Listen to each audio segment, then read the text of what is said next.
बिस्मिल्लाहिर्रहमानिर्रहीम। शुरू करता हूँ अल्लाह के बाबरकत नाम से जो नहायत रहीम और नहायत रहम करने वाला है। अस्सलामुअलैकुम dear students. Database management system online lecture series में आज आपके साथ 5वें लेक्चर में डॉक्टर आबिद सुहेल भुट्टा, assistant professor, department of computer science, commerce university Islamabad, Lahore campus. बच्चों, मेरा ईमेल एड्रेस है abidbhutta@cuilahore.edu.pk। वो बच्चे जो डायरेक्ट मेरे साथ सेशन में इंटरेक्ट हैं वो अपना फीडबैक मुझे दे रहे हैं। बाकी दूसरे student, for instance software engineering के स्टूडेंट्स और इलेक्ट्रिकल कंप्यूटर इंजीनियरिंग के स्टूडेंट्स, इसके अलावा CS के वो स्टूडेंट्स जो मेरे से नहीं पढ़ रहे, उनसे मैं रिक्वेस्ट करता हूँ कि बच्चों, अगर आपको लेक्चर से रिलेटेड कोई भी फीडबैक हो तो मुझे इस ईमेल एड्रेस पे आप अपना फीडबैक दे सकते हैं। शुरू करते हैं आज का लेक्चर। आज के लेक्चर में हम लोगों ने डेटा इंडिपेंडेंस पढ़नी है और हमने ये देखना है कि डेटाबेस सिस्टम्स आज जिस शेप में हैं ये कैसे, इनकी पैदाइश कैसे हुई, इनके अंदर डिफरेंट एवोल्यूशन की स्टेजेस कैसे पास हुई, किस स्टेज पर था और कैसे ये इवॉल्व होके इस करंट स्टेज पे आया हुआ है। सो बच्चों, अभी ये सारे इंट्रोडक्टरी सेशंस ही चल रहे हैं। तकरीबन 8 या 9 लेक्चर्स तक हम लोग इंट्रोडक्शन पढ़ेंगे। तो लास्ट लेक्चर को मैं थोड़ा सा अगर आपके साथ रिपीट कर दूं तो लास्ट लेक्चर के अंदर हमने स्कीमास के बारे में पढ़ा था। स्कीमास, सब स्कीमास। हमने ये बताया कि जो आपका प्लान आप लोग बनाते हैं कि जी डेटाबेस को किस तरीके से आपने आगे यूज़ करना है, उसको डिप्लॉय करना है, उसकी प्लानिंग करते हैं, इसको हम स्कीमा कहते हैं। अब आगे स्कीमास को आप सब स्कीमास बना के आप उसको कस्टमाइज करते हैं, customization with respect to different users और डिफरेंट ग्रुप ऑफ यूज़र्स। हमने देखे थे कि जो डेटाबेस इन्वायरमेंट है, डेटाबेस इन्वायरमेंट में आपके पास जो लेवल है आर्किटेक्चर का वो 3 लेवल्स हैं। मैं रिकॉल कर दूं 3 लेवल्स कौन से हैं। पहला है आपके पास एक्सटर्नल लेवल आर्किटेक्चर का, जहां पर सब स्कीमाज ऑपरेट होते हैं। अगर मैं रिकॉल करूं आपके सामने तो आप लोगों को आइडिया होगा कि मैंने ये बताया था, ये जो आपके पास एक्सटर्नल लेवल है, यहां पर आपके पास सब स्कीमाज होते हैं। अब देखो बच्चों, यहां पर आपके पास 3 ग्रुप ऑफ यूजर्स दिखाए गए हैं। ये स्टूडेंट्स हैं, ये टीचर है और ये एडमिनिस्ट्रेशन है। अब सबके लिए आपने डिफरेंट सब स्कीमा बनाया हुआ है, सो कस्टमाइज व्यू करके। अब ये सब स्कीमाज के नीचे जो लेयर है इसको हम कहते हैं एक्सटर्नल कॉन्सेप्चुअल मैपिंग, और इसको हम कहते हैं कॉन्सेप्चुअल लेवल। कॉन्सेप्चुअल लेवल पे बेसिकली क्या होता है, एक्सटर्नल और कॉन्सेप्चुअल की मैपिंग हो रही होती है, तो इसको हम कहते हैं कॉन्सेप्चुअल स्कीमा। ठीक है। उसके बाद तीसरा लेवल है इंटरनल लेवल। इंटरनल लेवल पे क्या होती है, कॉन्सेप्चुअल और इंटरनल की मैपिंग होती है, इसको हम इंटरनल स्कीमा। ठीक है। ये 3 लेवल हमने लास्ट लेक्चर में पढ़े थे। एक और चीज जिस पे हमने बात की थी, हमने कहा था डेटा इंडिपेंडेंस। मैं रिकॉल कर दूं, डेटा इंडिपेंडेंस क्या है। डेटा इंडिपेंडेंस का मतलब ये है कि जी without affecting the user view आप कॉन्सेप्चुअल में और इंटरनल में चेंज कर लें, फिजिकल स्टोरेज में चेंज कर लें, आप इंटरनल स्कीमा में चेंज कर लें, तो उसका इफेक्ट जो है वो आपका यूजर तक नहीं जाएगा। तो डियर स्टूडेंट्स, यहाँ पर हम बात करते हैं 2 टाइप्स की डेटा इंडिपेंडेंस पे। अभी तक हमने बात की थी कि भाई डेटा इंडिपेंडेंस होती है, लेकिन अब हम डेटा इंडिपेंडेंस को 2 लेवल्स में डिवाइड कर रहे हैं। एक लेवल जो है वो आपके पास है लॉजिकल डेटा इंडिपेंडेंस। एक लेवल हमारे पास है लॉजिकल डेटा इंडिपेंडेंस और दूसरा लेवल है हमारे पास फिजिकल डेटा इंडिपेंडेंस। अब जो लॉजिकल डेटा इंडिपेंडेंस है ये बिटवीन एक्सटर्नल एंड कॉन्सेप्चुअल है, और ये जो फिजिकल डाटा इंडिपेंडेंस है ये इंटरनल बिटवीन स्टोरेज है। हम इसकी डेफिनेशन देखते हैं। डेटा इंडिपेंडेंस, सबसे पहला logical data independence. Logical data independence है इम्यूनिटी। इम्यूनिटी को मैंने हाईलाइट और इसको कलर चेंज करके रेड किया हुआ है, तो फोकस इम्यूनिटी पे आ रहा है। Immunity of external schemas to change in the conceptual schemas. Immunity किस चीज की है? एक्सटर्नल स्कीमास की। जब चेंज किस में आती है? कॉन्सेप्चुअल स्कीमा में। इम्यूनिटी किस चीज में है? एक्सटर्नल स्कीमा में। ठीक है, एक्सटर्नल स्कीमा में। और चेंज किस में आ रही है? कॉन्सेप्चुअल स्कीमा में।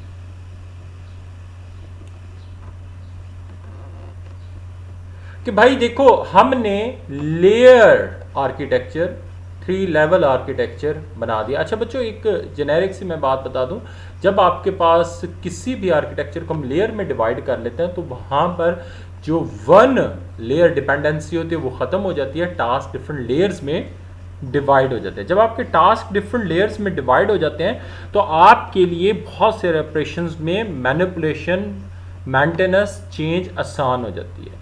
अब इसी वजह से यहां पर हमारे पास 3 लेवल्स हैं, एक एक्सटर्नल, एक कंसेप्चुअल, एक इंटरनल। अब आपका जब चेंज आती है कंसेप्चुअल लेवल में तो एक्सटर्नल को कोई फर्क नहीं पड़ता, एक्सटर्नल ऑटो इम्यून होता है। ठीक है, उसके बाद दूसरी जो इंडिपेंडेंस है वो आपके पास फिजिकल डेटा इंडिपेंडेंस है। Physical data independence, immunity of conceptual schemas to change in the internal schema. Immunity of conceptual schemas to change in the internal schema, कि भाई चेंज हो रही है इंटरनल स्कीमा में। ठीक है, इंटरनल स्कीमा में आपने कोई इंडेक्सिंग का मैकेनिज्म चेंज कर दिया, आपने कोई सिक्योरिटी मैकेनिज्म कुछ भी चेंज कर दिए, उससे कंसेप्चुअल स्कीमा को कोई फर्क नहीं पड़ रहा। सो इट मीन्स कि अगर आप एक्सटर्नल स्कीमा को चेंज करते हैं तो आपका कंसेप्चुअल स्कीमा ऑटो इम्यून होता है। ये आपकी डेटा इंडिपेंडेंस है। आप कंसेप्चुअल स्कीमा में चेंज करते हैं, एक्सटर्नल स्कीमा उसको इम्यून होता है। सो इसके नीचे एक स्टेटमेंट लिख रहे हैं, plug and play. Plug and play का मतलब ये होता है कि आप जब भी सिस्टम को चेंज करते हैं, उसे प्लग आउट, प्लग इन करते हैं तो वो नई कॉन्फ़िगरेशन से चल पड़ता है। जब उसमें फिर कोई नई चीज़ ऐड करते हैं तो फिर वो उस नई कॉन्फ़िगरेशन से ऐड हो जाता है। इसकी मिसाल ऐसे थी कि पुराने ज़माने के जो कंप्यूटर्स होते थे उसके अंदर जो है, जब आप कोई नई डिवाइस ऐड करते थे तो आपको उसमें से स्टार्ट से ही सारी की सारी कॉन्फ़िगरेशन करनी पड़ती थी। उसके बाद एक कॉन्सेप्ट ये आया कि भाई जो भी आप हार्डवेयर उसमें ऐड करें और विंडो उसी वक्त ही उसको अडॉप्ट करके, और उसके लिए आपको कोई भी ड्राइवर इंस्टॉल ना करना पड़े, डायरेक्ट वो चल जाए। इसको प्लग एंड प्ले कहते हैं।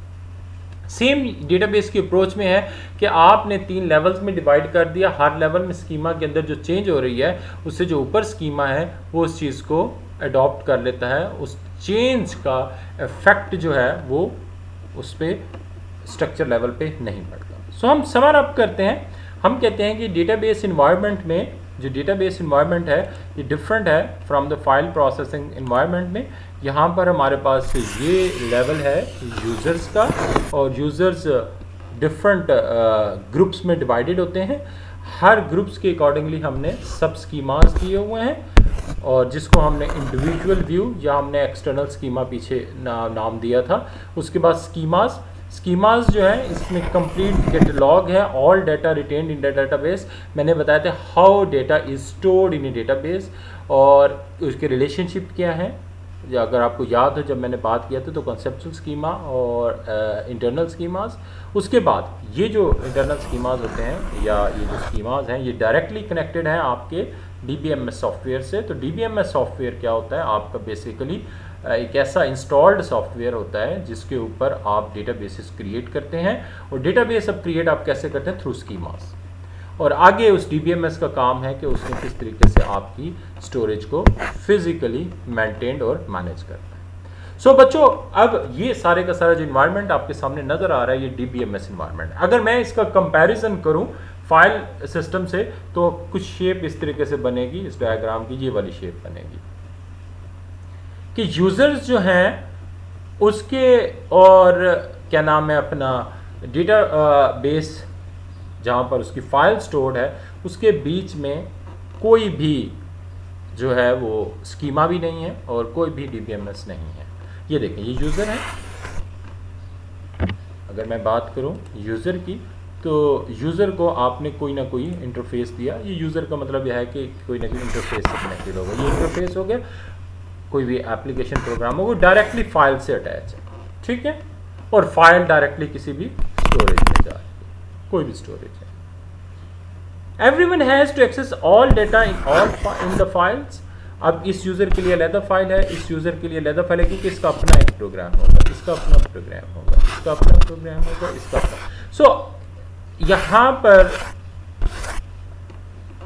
जो है वो अनाटमी नहीं है, शेयरिंग नहीं है, यहाँ पर आपके पास इंटेग्रिटी का प्रॉब्लम है, मल्टीपल फाइल्स मेंटेन हो रही हैं, तो ये आपके पास जो है file based. If we comparison, जो comparison between the database environment and the file based approach, तो हमें सिग्निफिकेंटली फ़र्क नज़र आ रहा है कि इस इन्वायरमेंट में हमारे यूज़र्स हैं, यूज़र्स को हमने सब स्कीमास से कनेक्ट किया, फिर DBMS, फिर फिजिकल स्टोरेज।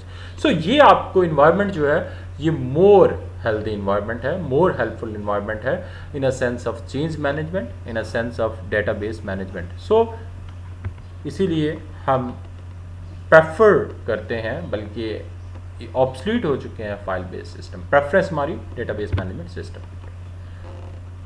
थोड़ी सी पहले भी बात हुई थी कि डेटाबेस के अंदर आप जितनी भी क्यूरीज करते हैं, इसके लिए आपके पास दो टाइप की लैंग्वेजेस होती हैं। पहली आपके पास DDL है और दूसरी आपके पास है DML।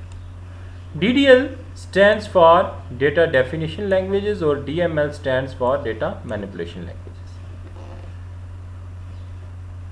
डेटा डेफिनेशन लैंग्वेजेस कि भाई वो लैंग्वेजेस जो स्पेसिफाई करती हैं या मॉडिफाई करती हैं डेटाबेस के स्कीमास को और सब स्कीमास को। स्कीमास को क्रिएट करने के लिए, स्कीमास को मॉडिफाई करने के लिए, मैनिपुलेशन करने के लिए जो लैंग्वेज यूज़ होती हैं वो डेटा डेफिनेशन लैंग्वेजेस हैं, used to describe the names, the entities required for the application, the relationship that may exist between the different entities. जो डिफरेंट एंटिटीज के बीच में रिलेशनशिप है उसको डिफाइन करती हैं। दूसरी हमारे पास जो लैंग्वेजेस हैं DML, Data Manipulation Languages, provides a set of operations that support the basic data manipulation operations। इसमें कौन से रीड एंड राइट, अपडेट को अल्टरनेटिवली हम राइट कहते हैं, इंसर्ट, अपडेट, डिलीट, जो डेटाबेस के ऑपरेशंस है वो आपके DML में। दूसरे लेक्चर में मैंने आपको बताया था कि DDL और DML ये स्ट्रक्चर्ड क्यूरी लैंग्वेज हैं, SQL स्ट्रक्चर्ड क्यूरी लैंग्वेज है, और हर एक टूल के अकॉर्डिंगली थोड़ा बहुत इसके सिंटैक्स में वेरिएशन आ जाती है। तो यहाँ तक तो हमारे पास स्कीमास का और सब स्कीमास का डेटा इंडिपेंडेंस का टॉपिक क्लियर हो गया। मैं अगर इसे समराइज़ करूँ तो मैं ऐसा कहूँगा कि जब हम चले थे सिंपल फाइल बेस्ड अप्रोच से, जहाँ पर एक यूज़र एक फाइल स्टोरेज, हमने उसको चेंज किया, हमने कहा कि ऐसा नहीं चलेगा, आपने proper DBMS base approach use करनी है, और उसकी बेनिफिट हमारे पास डेटा इंडिपेंडेंस था, जहाँ पर स्कीमाज और सब स्कीमाज हमने उसको मेंटेन किया। अगला जो हमारा टॉपिक होगा वो हम यूँ स्टार्ट करेंगे, मतलब अब इसको समझ लें कि जो हमने पीछे सारा पढ़ा हम उसको समराइज़ करने की कोशिश करेंगे कि ये जो डेटाबेस सिस्टम्स हैं ये फ्लैट फाइल से कैसे चले और कहाँ तक जा पहुँचे, इस पे हम अगले स्लाइड से बात करेंगे।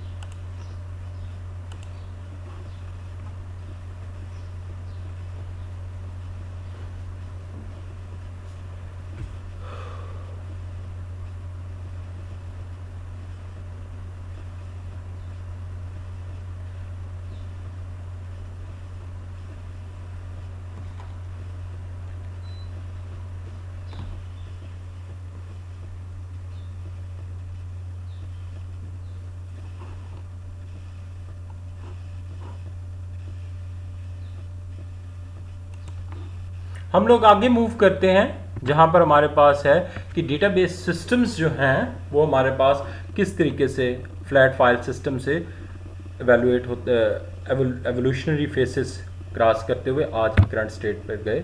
सबसे पहले हमारे पास है फ्लैट फाइल्स। फ्लैट फाइल्स हमारे पास स्टार्ट हुई 1960 से 1980 तक। सो 1960 से 1980 तक जिन सिस्टम्स ने डेटाबेस स्टोर करने के लिए यूज़ होते रह गए वो हमारे पास फ्लैट फाइल्स थी। अब फ्लैट फाइल्स आप लोग बड़ी डिटेल में पढ़ चुके हैं कि फ्लैट फाइल्स के अंदर किस तरीके से डाटा स्टोर होता था, क्यों डाटा स्टोर हम फ्लैट फाइल्स में करते थे, उसके एडवांटेजेस क्या थे और उसके डिसएडवांटेजेस क्या थे, ये हमने सारी डिटेल में की। 1980s में ये फ्लैट फाइल्स जो हैं ये ऑब्सलीट हो गए थे और उसके बाद जो है आपके फ्लैट फाइल्स को बिल्कुल यूज़ नहीं किया गया। अब 1970 से 1990 तक जो आपके पास सिस्टम्स यूज़ होते रह गए, जो इसके सेकंड एरा में यूज़ हुए इसकी डेटाबेस के अंदर, वो थे आपके hierarchical data model. Hierarchical data model 1970 से 1990 तक यूज़ होते रह गए हैं और इसके भी कुछ ड्रॉबैक्स है, ये हम लेक्चर्स में देखेंगे, अगले लेक्चर में देखेंगे हायरार्किकल डेटाबेस होते क्या थे, इनके एडवांटेजेस और डिसएडवांटेजेस क्या थे, किस बेस पे इसको रिजेक्ट किया गया और क्यों ये यूज़ किए जाते रह गए। उसके बाद 1970 से 1990 तक जो इसी की एक फॉर्म थी हायरार्किकल डेटाबेसेस की, उसको हम नेटवर्क मॉडल कहते थे, नेटवर्क डेटाबेसेस कहते थे। नेटवर्क डेटाबेसेस के अंदर हम किस तरीके से कुछ जो चीज़ें थी वो कॉमन थी हायरार्किकल और नेटवर्क की, ये हम आगे देखेंगे कि जी नेटवर्क मॉडल कैसे काम करता था। उसके बाद 1980 से आज तक जो हम सिस्टम्स देख रहे हैं जो हमारे पास हैं वो हमारे पास रिलेशनल सिस्टम है। फ्लैट फाइल से हम चले और हम 1980s में जाके हमने रिलेशनल डेटाबेसेस को देखा। 1990s के बाद हमने जो है वो ऑब्जेक्ट ओरिएंटेटेड को और ऑब्जेक्ट रिलेशनल को हमने एवेल्युएट किया और हमारे पास जो सेकंड स्टेप में आए, ये हमारे पास पहला स्टेप हमारे पास फ्लैट फाइल्स था, फिर हमारे पास हायरार्किकल नेटवर्क आए, फिर तीसरे स्टेप में हमारे पास रिलेशनल ऑब्जेक्ट ओरिएंटेटेड और ऑब्जेक्ट रिलेशनल डेटाबेसेस जो है वो यूज़ होने लगे। और अभी तक ये डेटाबेसेस यूज़ हो रहे हैं किसी न किसी फॉर्म में। आप लोग जो ये कोर्स पढ़ रहे हैं बेसिकली ये रिलेशनल डेटाबेस मैनेजमेंट सिस्टम का, इसके अंदर आप जो भी डेटाबेस मैनेज करेंगे वो आपका रिलेशनल डेटाबेस है। उसके बाद डेटा वेयर हाउसिंग 1980 से स्टार्ट हुआ और टिल प्रेजेंट तक चल रहा है। डेटा वेयर हाउस के बारे में मैं एक बात कहूँगा, data warehouses basically database की एक एप्लीकेशन है, ये डेटा स्टोरेज के लिए यूज़ नहीं होते। इसके अंदर डेटा स्टोर किया जाता है लेकिन वो डेटा स्टोरेज के लिए नहीं होता, वो डाटा ट्रांजैक्शन स्टोरेज के लिए नहीं होता, वो डाटा बेसिकली एनालिटिक्स के लिए और ऑपरेशंस के लिए यूज़ होता है। वो ऑपरेशंस जो कि हम एनालिटिक्स के लिए यूज़ करते हैं, इस पे हम आखिरी लेक्चर्स में बात करेंगे। वेब एनेबल डेटाबेसेस, इसकी आजकल बहुत मॉडिफाइड फॉर्म आ चुकी हैं जिसमें एक्सएमएल डेटाबेसेस हैं हमारे पास, या हमारे पास जेसोन डेटाबेसेस हैं और हमारे पास और भी वेब बेस्ड डेटाबेस आ रहे हैं जिसमें क्लाउड बेस्ड डेटाबेसेस भी आ रहे हैं। सो आजकल डेटाबेसेस काफ़ी चेंज हो गए जिसमें नो एसक्यूएल भी आ रहा है। ठीक है, नो एसक्यूएल भी आल्सो एक वेब डेटाबेसेस की फॉर्म है जिसके अंदर सीक्वल की अंदर जो स्कीमा हम मेंटेन करते हैं वो हम मेंटेन नहीं करते। ठीक है, सो इट मीन्स कि ये एक ऐसा सर्कल है कि जहाँ से हम फ्लैट फाइल्स, जहाँ पर स्कीमा लेस स्ट्रक्चर था, हम दोबारा स्कीमास की तरफ गए और दोबारा दुनिया जो है ना वो स्कीमा लेस की तरफ आ रही है। लेकिन अभी हमारे टॉपिक के अंदर नो एसक्यूएल पे बात नहीं, आप अगले कोर्सेज में डेटा साइंसेज के कोर्सेज में भी नो एसक्यूएल के बारे में पढ़ेंगे और डेटा वेयर हाउसेज के कोर्सेज में भी आप नो एसक्यूएल के बारे में पढ़ेंगे। लेकिन अभी हमारा फोकस जो है flat files, hierarchical files, network, flat files तो हम पढ़ चुके हैं, हायरार्किकल और नेटवर्क हम आगे पढ़ेंगे, फिर रिलेशनल और थोड़ी सी बात करेंगे हम ऑब्जेक्ट ओरिएंटेड डेटाबेसेस पे। सो हम आगे बात करते हैं about the models, representation of real things, identifies the component and their interactions, specifies the behaviour. कि देखो बच्चों, कोई भी चीज बनाने से पहले हम उसका मॉडल बनाते हैं कि रियल थिंग को रिप्रेजेंट करता है, उसके जो कंपोनेंट्स हैं, कंपोनेंट्स की इंटरेक्शन क्या है, उसका बिहेवियर क्या है, ये हम मॉडल से रिप्रेजेंट करते हैं। डेटा मॉडल्स, डेटा मॉडल्स क्या हैं? An integrated collection of concepts for describing and manipulating the data. Integrated collection of concepts for describing and manipulating the data, relationship between data and constraints in a on the data in an organization. अच्छा, अब हमें ये समझ आ रहा है कि एक organisation के अंदर जो डेटा होता है वो बेसिकली किस फॉर्म में होता है, उसके अंदर उसके कॉन्स्ट्रेंट्स भी होते हैं, उसके अंदर रिलेशनशिप्स भी होते हैं। सो एक मॉडल जो है वो एक कलेक्शन है, वो सारी की सारी डेटा के अंदर मैनिपुलेशंस क्या होनी है, रिलेशनशिप्स क्या होने और कॉन्स्ट्रेंट क्या होने। अब एक बात आपको समझ आ रही है कि हम डेटाबेस के अंदर डेटा की बात करेंगे, डेटा का दूसरे डेटा से रिलेशनशिप क्या है उस पर बात करेंगे, और कॉन्स्टेंट उसके जो कॉन्स्टेंट्स हैं वो बात करेंगे। सो ये तीनों चीज़ें आपको पार्ट एंड पार्सल हैं in the modelling, in the designing of database. कौन सी, डेटा, डेटा के रिलेशनशिप्स और डेटा के कॉन्स्टेंट्स। अब एक जो डेटा मॉडल होता है उसके 3 हिस्से होते हैं। कौन कौन से 3 हिस्से होते हैं? पहला हिस्सा जिसके बारे में यहां पर लिखा हुआ है, जो आपके पास है, structural part. Set of rules applied to the construction of database, कि वो रूल्स जो आप अप्लाई करते हैं एक डेटाबेस को कॉन्स्टिट्यूट करने में, उसको कंस्ट्रक्ट करने में। ठीक है। मैनिपुलेटिव पार्ट्स क्या है? Defines the type of operations that are allowed on a database.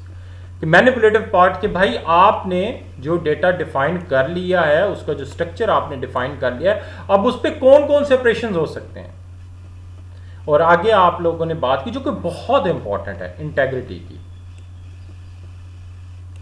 कि आप डेटा की एक्यूरेसी कैसे मेंटेन करेंगे। अच्छा, ये जो इंटेग्रिटी है, ये जो एक्यूरेसी है, इसके 2 मीनिंग्स होते हैं। एक मीनिंग ये होता है कि बाज़ चीज़ें एक सिस्टम के अंदर अलाउड होती हैं तो वो वहाँ पर एक्यूरेट होती हैं।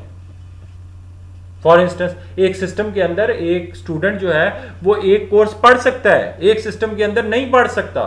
तो जिस सिस्टम के अंदर वो एक कोर्स पढ़ सकता है वहाँ पर वो एक्यूरेट है, जहां पर वो एक कोर्स नहीं पढ़ सकता वहां पर अगर वो एक से ज्यादा कोर्स डेटाबेस के अंदर रजिस्टर्ड हो जाते हैं तो वो इनएक्यूरेट है। तो इंटेग्रिटी रूल्स बाज़ औक़ात बिजनेस की कंडीशंस पे, उसकी टर्म्स पे भी डिपेंडेंट होते हैं। सो डेटा मॉडल, अगेन मैं इसको समराइज कर दूं, स्ट्रक्चरल पार्ट, मैनिपुलेटिव पार्ट और इंटेग्रिटी रूल्स। डेटाबेस के मॉडल्स क्या हैं? अब डेटा मॉडल्स की हमने बात कर ली। डेटा मॉडल क्या है? डेटा मॉडल एक जो डेटाबेस होगा किसी भी ऑर्गेनाइजेशन का बनाएंगे उसकी रिप्रेजेंटेशन है। अब वो जो मॉडल है किस चीज का, डेटा का मॉडल है, वो आप किसी डेटाबेस के अंदर डिप्लॉय करेंगे, और डेटाबेस बजाते खुद एक मॉडल पे बेस करती है। ये अब एक चीज आपको बड़ी केयरफुली अंडरस्टैंड करनी है कि डेटाबेस मॉडल और डेटा मॉडल में क्या फर्क है। ये जो डेटा मॉडल है ये हम किसी ऑर्गेनाइजेशन के लिए बना रहे हैं, और ये जो डेटा मॉडल है, ये जो डीबीएमएस बनाते हैं, जो डेटाबेस मैनेजमेंट सिस्टम बनाते हैं, वो किस मॉडल को अडॉप्ट करके, किस मॉडल को अडॉप्ट करके वो डीबीएमएस क्रिएट कर रहे हैं। Definition, collection of logical constructs used to represent data structures and relationship within the database. ये जो डेटाबेस का मॉडल है इसके 2 टाइप्स होती हैं, एक आपके पास कंसेप्चुअल मॉडल है, दूसरा आपके पास इंप्लीमेंटेशन मॉडल है। अब लॉजिकल कंस्ट्रक्ट्स कौन से हैं? जो कि स्ट्रक्चर को और स्ट्रक्चर के रिलेशनशिप को डेटाबेस के अंदर डिप्लॉय करने के लिए यूज होते हैं। Conceptual model, logical nature of data representation, it emphasizes on what entity is presented, it is used for database design as a blueprint। ठीक है। दूसरा implementation model emphasize on how the data are represented in database। देखो बच्चों, आपने data को जब database में store करना है, अब आपको ये समझ आ गया कि डेटा अकेला डेटाबेस में स्टोर नहीं होता। डेटा होता है, डेटा के साथ उसका स्ट्रक्चर होता है, उसके रिलेशनशिप्स होते हैं और उसके इंटेग्रिटी कॉन्स्टेंट्स होते हैं। ये 3 चीजें आप डेटाबेस में स्टोर करते हैं। अब डेटाबेस मैनेजमेंट सिस्टम क्या करते हैं? एक डेटा मॉडल को अडॉप्ट करते हैं। वो डेटा मॉडल डिफरेंट टाइप्स के लॉजिकल स्ट्रक्चर्स को सपोर्ट करता है। वो लॉजिकल स्ट्रक्चर्स क्या है वो हम आगे देखेंगे। कि अब एक लॉजिकल स्ट्रक्चर ये है कि जी आपने डेटा, अगर किसी एक एंटिटी का, एंटिटी मैंने पहले बताया था एक फिजिकल ऑब्जेक्ट है, एक कॉन्सेप्ट है या एक इवेंट है, उसको प्रेजेंट करता है फॉर द डेटाबेस डिजाइन। और इंप्लीमेंटेशन मॉडल के किस तरीके से डेटाबेस उसको स्टोर करेगा। अच्छा बच्चों, आप ये स्लाइड आपके लिए काफ़ी इंपॉर्टेंट है। अक्सर बच्चों को जब हम ये बात क्लास में पढ़ा रहे होते हैं तो इन दोनों चीज़ों में वो डिफ्रेंशिएट नहीं कर पाते कि कंसेप्चुअल मॉडल क्या है और इंप्लीमेंटेशन मॉडल क्या है। देखो बच्चों, कॉन्सेप्चुअल मॉडल है कि आपने किसी एक एंटरप्राइज के लिए क्रिएट करना है, अभी दो आपके पास, जिसको हम स्कीमास कह रहे थे, कंसेप्चुअल स्कीमास कह रहे थे, दो टाइप्स के आपके पास कंसेप्चुअल मॉडल्स यहां पर लिखे हुए हैं। कौन कौन से हैं? पहला आपके पास है एंटिटी रिलेशनशिप मॉडल्स, ERD, बड़ी फेमस चीज़ है। दूसरी आपके पास है ऑब्जेक्ट ओरिएंटेड OODB मॉडल, ठीक है। और ये आपके पास कंसेप्चुअल मॉडल हो गया। इम्प्लीमेंटेशन मॉडल, इम्प्लीमेंटेशन मॉडल है hierarchical model, network model, relational model, object oriented model. अच्छा, इन दोनों के लिए जो डायग्राम्स यूज होती थी कंसेप्चुअल लेवल, वो इस स्लाइड में अवेलेबल नहीं है, क्योंकि उनके लिए कोई फॉर्मल टूल अवेलेबल नहीं था डिज़ाइनिंग के लिए। ये रिलेशनल डाटा मॉडल्स के लिए आप जो टूल डिज़ाइन करते हैं वो आपके पास एंटिटी रिलेशनशिप डायग्राम है, और ऑब्जेक्ट ओरिएंटेड के लिए जो आप डिज़ाइन करेंगे वो आपके पास ऑब्जेक्ट ओरिएंटेड डायग्राम। अच्छा, अब थोड़ा सा आपको क्लियर हो रहा होगा कि जो कॉन्सेप्चुअल मॉडल है और इम्प्लीमेंटेशन मॉडल क्या चीज़ है। ये दोनों का होमोजीनियस होना बहुत ज़रूरी है। आप ऑब्जेक्ट ओरिएंटेड डेटा मॉडल, जो कि एक DBMS है, जो कि इस पे बेस कर रहा है ऑब्जेक्ट ओरिएंटेड डेटा मॉडल पे, उसके लिए आप अगर डिज़ाइनिंग टूल यूज़ करते हैं ERD, तो आप यूज़ नहीं कर सकते। रिलेशनल मॉडल फॉर इंस्टेंस आपके पास ऑरेकल जो है, ऑरेकल रिलेशनल डेटा मॉडल पे बेस कर रहा है। अच्छा, इंप्लीमेंटेशन मॉडल का मतलब ये है कि ये ब्रांड स्पेसिफिक है, कि ऑरेकल का एक प्रोडक्ट है डेटाबेस के लिए, ऑरेकल 10i या 9j जो भी है, या SQL सर्वर के लिए है, SQL server Microsoft SQL server 2015 है, तो वो रिलेशनल डाटा मॉडल पे बेस कर रहा है। तो आप उसके अंदर जब इंप्लीमेंटेशन करेंगे as a developer, as a DBA, तो आप रिलेशनल डाटा मॉडल की सारी टेक्निक्स को यूज करेंगे। उसके लिए जो आप कंसेप्चुअल मॉडल बनाएंगे वो आपका ERD होगा। उसके लिए आप ऑब्जेक्ट ओरिएंटेड मॉडल नहीं बनाएंगे। हाँ, कोई आप ऐसा डाटा टूल यूज कर रहे हैं जो कि ऑब्जेक्ट ओरिएंटेड डाटा मॉडल पे बेस कर रहे हैं, तो उसके लिए आप ऑब्जेक्ट ओरिएंटेड डायग्राम यूज करेंगे। नेटवर्क, अगर आप कोई बेस टूल यूज करते हैं, जैसे फॉक्स प्रो थे या कोई पुराने सिस्टम से जो हायरार्किकल या नेटवर्क पे बेस करते थे, तो उसके लिए आप ना ERD यूज करेंगे ना ऑब्जेक्ट ओरिएंटेड डिजाइन यूज करेंगे। उसके लिए कोई और डायग्राम्स होती थी वो यूज। सो अब आपको ये क्लियर हो जाना चाहिए कि कॉन्सेप्चुअल मॉडल का मतलब ये है कि जी आप एक एंटरप्राइज के लिए, फॉर इंस्टेंस CMS आपने बनाना है, स्टूडेंट मैनेजमेंट सिस्टम बनाना है, CG ऑनलाइन बनाना है, उसकी एंटिटीज, किस एंटिटी का किसके साथ क्या रिलेशनशिप है, ये सारे का सारा कंसेप्चुअल मॉडल में डिफाइन करेंगे।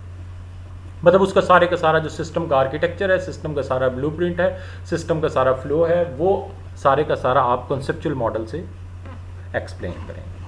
उसके बाद जब आपके पास वो कंसेप्चुअल मॉडल बन जाएगा, तो फिर आप उसको किसी टूल में डिप्लॉय करने के लिए जाएंगे, तो आपके लिए ये ज़रूरी है कि वो कंसेप्चुअल मॉडल उस टूल से कंपैटिबल हो। ठीक है। अब डेटाबेस के अंदर जो डेटा मॉडल आप कंसेप्चुअल लेवल पे बनाते हैं, उसके अंदर एक चीज़ मैंने बताया, एंटिटीज़ हो गई, एंटिटीज़ का रिलेशनशिप हो गया। जो एंटिटीज़ के रिलेशनशिप होते हैं उसके 3 टाइप्स हैं, 1 to 1, 1 to many and many to many। अभी इस स्लाइड में मैं इसको एक्सप्लेन नहीं कर रहा, आगे जो इसके बाद अगला लेक्चर होगा, लेक्चर नंबर आई थॉट 7, उसके अंदर मैं एक्सप्लेन करूंगा कि 1 to 1 का क्या मतलब है, 1 to many का मतलब क्या है, many to n या many to many का क्या मतलब है। ये आपके पास रिलेशनशिप की टाइप्स हैं जो कंसेप्चुअल मॉडल में यूज होती हैं। इंप्लीमेंटेशन मॉडल आपके पास 4 हैं, hierarchical, network, relational, object oriented. इंशाल्लाह अगले लेक्चर में हम इस पे डिटेल डिस्कशन करेंगे कि हायरार्किकल डाटा मॉडल क्या है, नेटवर्क डाटा मॉडल क्या है, रिलेशनल डाटा मॉडल क्या है, ऑब्जेक्ट ओरिएंटेड डाटा मॉडल क्या है। मैं एक आपको स्लाइड में दिखा देता हूँ। जो आपके पास ट्रेडिशनल फाइल बेस्ड सिस्टम थे, ट्रेडिशनल फाइल बेस्ड सिस्टम जो इसका एवोल्यूशन है डेटाबेसेस का, वो कैसे स्टार्ट हुआ 1960s में आपके पास ट्रेडिशनल फाइल प्रोसेसिंग सिस्टम से, जिसके अंदर आपका कोई स्कीमा नहीं होता था, डायरेक्टली आप फाइल्स में स्टोर करते थे और फाइल्स एक एप्लीकेशन से अटैच होती थी। 1970s में आपके पास हायरार्किकल मॉडल आया, जिसके अंदर आप हायरार्कीज़ में डेटा स्टोर करते थे। यहाँ पर थोड़ा सा एंटिटीज़ का भी कॉन्सेप्ट आया, और नेटवर्क भी इसी की एक पार्ट है। हायरार्किकल और नेटवर्क के अंदर तकरीबन थोड़ा सा डिफरेंस है, वो हम अगले लेक्चर में इंशाल्लाह लेक्चर नंबर 6 में डिस्कस करेंगे। 1970s में ये बड़े फेमस यूज़ होते रहेंगे। अभी भी मैंने एक विज़िट किया था एक कुछ अर्सा पहले, तो एक बेकरी थी इस्लामाबाद की, तो आई वॉज स्टन्ड टू सी कि जी उसके अंदर अभी तक जो है वो आपका नेटवर्क सिस्टम यूज़ है। सो बहुत सारे पुराने कुछ हैं स्टोर्स जहाँ पर अभी भी शायद नेटवर्क यूज़ हो रहा होगा, लेकिन 1980s के बाद ज़्यादा ऑटोमेशन स्टार्ट हुई, तो 99% लोग जो है ना वो रिलेशनल डाटा मॉडल्स को यूज़ कर रहे हैं। उसके बाद ये ऑब्जेक्ट ओरिएंटेड और ऑब्जेक्ट रिलेशनल हमारे पास डेटाबेसेस हैं। इनकी भी अपनी कुछ ड्रॉबैक्स और इनकी फैसिलिटीज़ हैं, लेकिन इस वक्त जो मार्केट को ज़्यादा कैप्चर किया हुआ है वो इन डेटाबेसेस ने किया हुआ है, रिलेशनल डेटाबेसेस। रीज़न ये है कि रिलेशनल डेटाबेसेस आसान है कंसेप्चुअल मॉडल डिज़ाइन करने में, अंडरस्टैंडिंग में, पॉपुलर हैं, बहुत ज़्यादा ऑर्गेनाइजेशंस बहुत यूज़ कर रही हैं। जो 2015 या 2000 के बाद एरा स्टार्ट हुआ, वेब का एरा स्टार्ट हुआ, उसके अंदर आपके पास NoSQL आया, आपके पास जो है वो XML डेटाबेसेस आए, JSON डेटाबेसेस आए। जैसे जैसे रिक्वायरमेंट आपकी वेब पे बढ़ती गई तो उसके अकॉर्डिंगली आपके पास डिफरेंट डेटा मॉडल्स इवॉल्व होते रह गए। लेकिन अभी तक जो है जो इंडस्ट्री में इस पूरी डेटाबेस के अंदर ज़्यादा यूज़ होता है 80-90% वो आपके रिलेशनल डेटा मॉडल। बच्चों ये आज का लेक्चर था। अगले लेक्चर में हम यहाँ से हायरार्किकल मॉडल से और इन मॉडल्स की डिस्क्रिप्शन पढ़ेंगे। तो मैं थोड़ा सा आज के लेक्चर को आपके लिए दोबारा जो है ना वो सम अप कर देता हूँ, ताकि रिकॉल कर देता हूँ। आज के लेक्चर में हम लोगों ने स्टार्ट किया यहाँ से कि हमारे पास डेटा इंडिपेंडेंस क्या है और एवोल्यूशन क्या थी DBMS सिस्टम्स की। हमने बताया कि हमारे पास जो डेटा है वो तो हमारा फिजिकल स्टोरेज में होता है। स्कीमा जो होता है उस डेटा की हमें स्कीमेटिक्स देते हैं, उसके प्लान्स देते हैं। इसके लिए 3 लेवल्स हैं हमारे पास, एक एक्सटर्नल है, कंसेप्चुअल है, इंटरनल है। हमने ये बताया कि डेटा इंडिपेंडेंस को हम 2 तरीके से डिफाइन करते हैं। लॉजिकल डेटा इंडिपेंडेंस, चेंज हो रही है आपकी कंसेप्चुअल स्कीमा में, इम्यूनिटी है एक्सटर्नल स्कीमा में, सेम लाइक द फिजिकल के immunity of conceptual schema to change in the internal schema, कि इंटरनल स्कीमा में चेंज होती है और कंसेप्चुअल स्कीमा उसे इम्यून कर लेता है। प्लग एंड प्ले का कॉन्सेप्ट दिया। उसके बाद हमने बताया कि जो हमारे पास डेटाबेस इन्वायरमेंट है, यूजर्स सब स्कीमास से और सब स्कीमास से कनेक्टेड होते हैं, और फिर स्कीमास के नीचे आपकी फिजिकल डेटाबेसेस होते हैं। और फाइल सिस्टम में ऐसा नहीं होता। फाइल सिस्टम में यूजर डायरेक्टली फाइल से कनेक्टेड होता है और फाइल स्टोरेज में जाती है, तो जिसकी वजह से हमारी चेंज मैनेजमेंट डिफरेंट होती है। हमने फिर बताया कि डेटाबेस जो मैनेजमेंट सिस्टम्स होते हैं वो आपकी 2 टाइप्स की लैंग्वेजेस को सपोर्ट करते हैं, एक DDL और दूसरी DML, डेटा डेफिनेशन लैंग्वेजेस और data manipulation languages. Data definition languages जो होती हैं वो क्रिएट करती हैं स्कीमास को, सब स्कीमास को, और डेटा मैनिपुलेशन लैंग्वेजेस के अंदर इंसर्ट, अपडेट, डिलीट के ऑपरेशंस होते हैं। और ये सिस्टम एवेल्युएट कैसे हुए, फ्लैट फाइल से हायरार्किकल से नेटवर्क से relational, object oriented, object relational, data warehouses, और आपके पास वेब एनेबल्स। मॉडल 2 टाइप्स के मॉडल होते हैं बेटा आपके पास, एक डेटा मॉडल्स है, दूसरा डेटाबेस मॉडल्स है। डेटा मॉडल ये होता है कि जिसके अंदर आप 3 कंपोनेंट्स होते हैं, structured part, manipulative part, integrity rules. ये आप स्पेसिफिकली बनाते हैं जिस ऑर्गेनाइजेशन के लिए आप डेटाबेस बना रहे होते हैं। और डेटाबेस मॉडल्स ये होते हैं कि जो DBMS बनाने वाली कंपनीज होती हैं वो आपके लिए कौन सा मॉडल यूज़ करती हैं। तो उसके लिए मैंने बताया कि ये कंसेप्चुअल मॉडल होता है जो आपका इंटरप्राइज बेस होता है, दूसरा इम्प्लीमेंटेशन मॉडल होता है। दोनों में हमने डिफरेंट बताया। डिफरेंस ये है कि जो इम्प्लीमेंटेशन मॉडल आप जो टूल यूज़ करेंगे, फॉर इंस्टेंस आपने SQL सर्वर यूज़ कर लिया, तो SQL सर्वर के लिए जो रिलेशनल डाटा मॉडल पे बेस करते हैं उसके लिए आप एंटिटी रिलेशनशिप डायग्राम्स यूज़ करेंगे। रिलेशनशिप्स की टाइप्स क्या हैं, 1 to 1, 1 to many और many to many। और इम्प्लीमेंटेशन मॉडल हायरार्किकल है, नेटवर्क है, ऑब्जेक्ट ओरिएंटेड। समरी ये है कि जी ट्रेडिशनल फाइल सिस्टम से 60s में यूज़ हुए, बड़े अच्छे सिस्टम्स को ऑर्गेनाइज करते थे। उसके बाद रिक्वायरमेंट बढ़ी, साइजेस बढ़े डेटा के, नेटवर्क बताया, प्रॉब्लम्स और बढ़ी नेटवर्क में, तो रिलेशनल दिया। रिलेशनल्स के साथ ऑब्जेक्ट ओरिएंटेड, ऑब्जेक्ट रिलेशंस। और इस वक्त करंट स्टेट के अंदर आपके पास क्लाइंट सर्वर, आपके पास SQL सर्वर को रिप्लेस किया है NoSQL ने। NoSQL वेब बेस और XML बेस, ये हमारे पास इस वक्त डेटाबेसेस यूज़ हो रहे हैं। तो बच्चों इंशाल्लाह हम अगले लेक्चर में हायरार्किकल, नेटवर्क और रिलेशनल डाटा मॉडल्स को डिटेल में डिस्कस करेंगे। तब तक के लिए अल्लाह हाफिज़। खुदा आपका हामी नासिर हो। ओके, अल्लाह हाफिज़।